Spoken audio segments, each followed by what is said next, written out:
दोस्तों, आज की कहानी है जेठानी जी।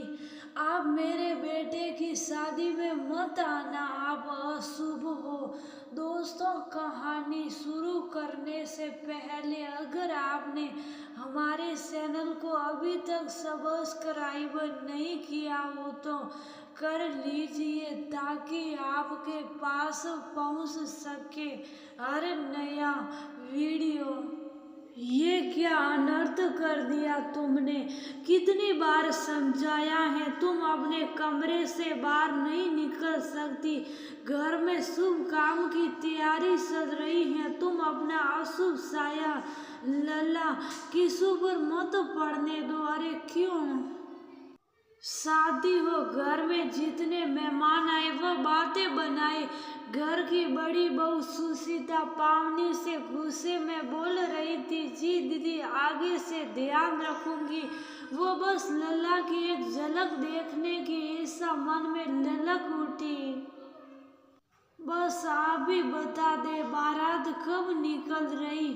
पावनी ने पूछा। बस अभी तेरे जेठ जी आ जावे फिर बारात निकलेगी। देख छोटी, कमरे में ही रहियो, वह गांव घर के लोग आए हुए हैं, बिना बात तमाशा बन जाएगा, तू समझे है ना? फिर क्या होगा? माँ बाबूजी भी बहुत व्यस्त है। बारात शहर जावेगी तो कुछ औरतें भी जा रही। मैं घर में ना रहूंगी, पीछे से घर का ध्यान रखियो। सुशीता ने देवरानी को हिदायत देते हुए कहा। हाँ दीदी, फिर भी आप सब विदा करा के निकलो तो जाऊंगी। पावनी ने कहा। बारात जाने से पहले दूल्हा बना किशु पावनी से नजर बसाकर दरवाजे पर से जमीन पर पड़े उसके पदसिनों के आशीर्वाद से ब्याह करने निकल गया। मन में हुक सी दोनों तरफ थी।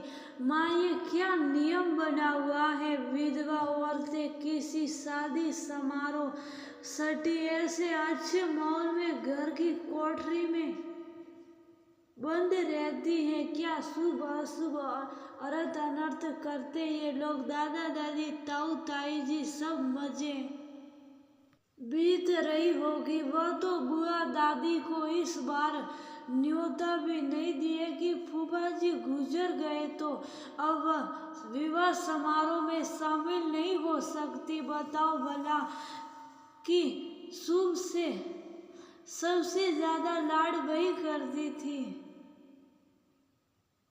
उनको भी नहीं बुलाया। आवाज में गुस्सा और माँ के लिए कुछ ना कर पाने की खुंदक करती का थे। चेहरे पर साफ झलक रही थी। बेटा, कुछ नियम ऐसे बन जाते जो हम चाह कर भी नहीं तोड़ पाते।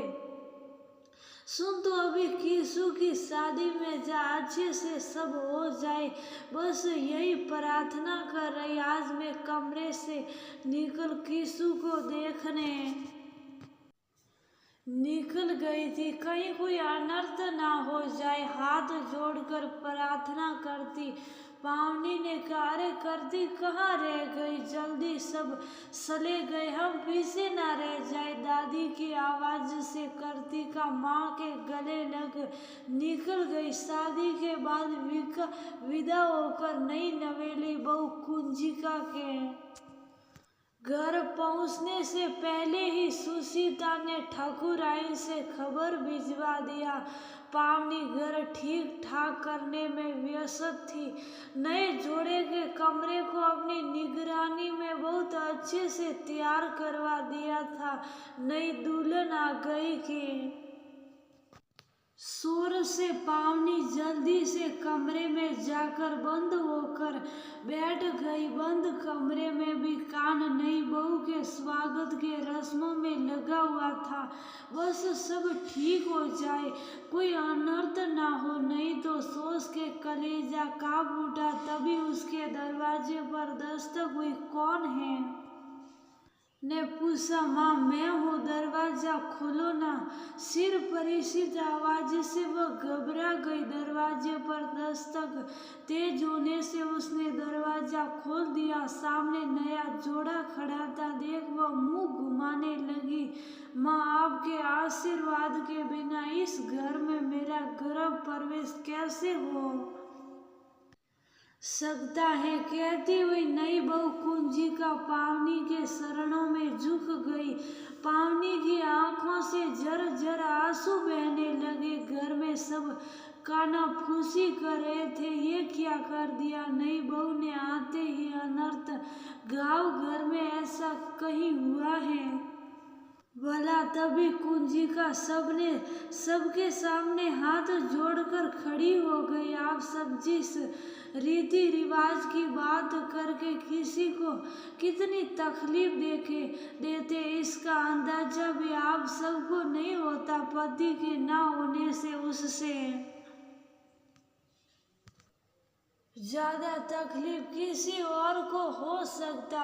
वह सब कुछ बर्दाश्त करती रहती। एक माँ अपने बच्चों की अच्छी परवरिश कर रही, उन्हें इस काबिल बना दिया कि वह अपने पैरों पर खड़े हो सके।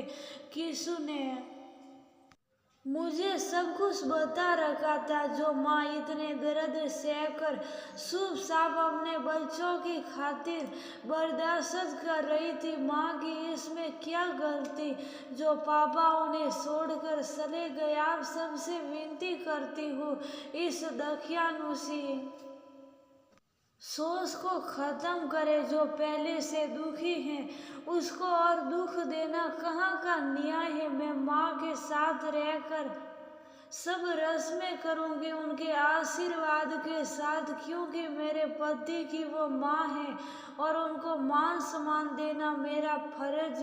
कार्तिका ने कहा, माँ देखो कुंजिका ने वो कर दिया जो हम नहीं कर पाए। इसने घर आने से पहले ही कह दिया था, जिस माँ की वजह से किसु मुझे मिला है उसके आशीर्वाद के बिना नए जीवन की शुरुआत करना बेईमानी होगा। तभी सास और जेठानी पावनी के पास आई और बोली, हम तो सदा से जो सलाह आ रहा था वो मानते आ रहे थे। कुंजिका ने एहसास करा दिया कि इसमें तेरी क्या गलती पावनी, तूने तो अपने दोनों बच्चों की ऐसी परवरिश की है कि वो सब समझते रहे, पर तुम बुरा न मान जाओ, सो शुभ रहे। कुंजिका ठीक ही तो बोली, तेरे आशीर्वाद के बिना तेरे बच्चों की गृहस्थी कैसे शुरू होगी। जन्म देने वाली का आशीर्वाद सबसे ज्यादा फूलता फलता। चल अब कमरे से निकल और अपने बच्चों के आगे की रस्में पूरी कर। पावनी अपने बहू को एक नजर देखा और गले लगा ली। अब इस घर में बहुत कुछ बदलेगा, सोच भी और रिवाज भी। तभी सास की आवाज सुनाई दी, अरे कोई जीजी को भी बुलवा भिजवा दो, आकर मिल ले अपने लाडले की बहू रिया से।